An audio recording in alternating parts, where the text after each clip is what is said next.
മുമ്പ് എനിക്ക് സ്ട്രെസ് വന്നപ്പോൾ ഞാൻ കഴിച്ചു തുടങ്ങിയതാണ്. ഇപ്പം എനിക്ക് നിർത്താൻ പറ്റുന്നില്ല എന്നുള്ളൊരു സിറ്റുവേഷനിലേക്ക് വരും. ഇപ്പൊ നമ്മള് സ്ട്രെസ് മാറിക്കഴിഞ്ഞാലും ആ സ്ട്രെസ് ഈറ്റിംഗ് കുറയ്ക്കാനായിട്ടുള്ള ഒരു മെന്റാലിറ്റി, അല്ലെങ്കിൽ ഇപ്പൊ നമ്മുടെ മനസ്സ് വിചാരിച്ചാൽ പോലും നമുക്കത് നടന്നോളണം എന്നില്ല. ഒരു പരിധി കഴിഞ്ഞു കഴിഞ്ഞാൽ പിന്നെ അത് നമുക്കൊരു ഹാബിറ്റായിട്ട് മാറും. മുമ്പ് എനിക്ക് സ്ട്രെസ് വന്നപ്പോൾ ഞാൻ കഴിച്ചു തുടങ്ങിയതാണ്, ഇപ്പം എനിക്ക് നിർത്താൻ പറ്റുന്നില്ല എന്നുള്ളൊരു സിറ്റുവേഷനിലേക്ക് വരും.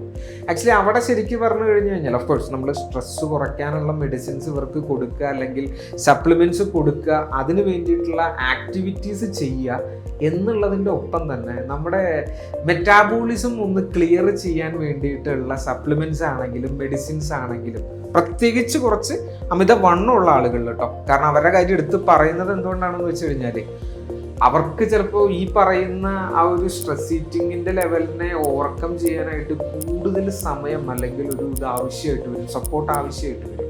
അതുകൊണ്ടാണ് അവരുടെ കാര്യം എടുത്ത് പറഞ്ഞത്.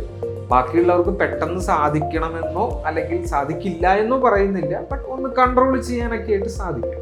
അപ്പം നമ്മൾ അതൊന്ന് നോക്കിയിട്ട് അവർക്ക് വേണ്ടിയിട്ടുള്ള ഒരു എക്സ്റ്റേണൽ സപ്പോർട്ടായിട്ട് സപ്ലിമെൻറ്റ്സ് ആയിക്കോട്ടെ, അതല്ലെങ്കിൽ മെഡിസിൻ ആയിക്കോട്ടെ, അതുകൂടി ഒന്ന് കൊടുത്ത് അവരുടെ മെറ്റാബോളിസം കൂടി കറക്റ്റ് ചെയ്യുകയും ആ സ്ട്രെസ് ലെവലിനെ കൺട്രോൾ ചെയ്യാനായിട്ടുള്ള ആക്ടിവിറ്റീസ് ഓർ മെഡിസിൻ സപ്ലിമെൻറ്റ്സ് കൂടി ഉപയോഗിക്കുകയും ചെയ്ത് കഴിയുമ്പോൾ പതുക്കെ ആ ഒരു സ്ട്രെസ് ഓവർ ഈറ്റിംഗ് എന്നുള്ളൊരു സംഭവമൊക്കെ നമുക്ക് പതുക്കെ കുറച്ച് കൊണ്ടുവരാൻ പറ്റും.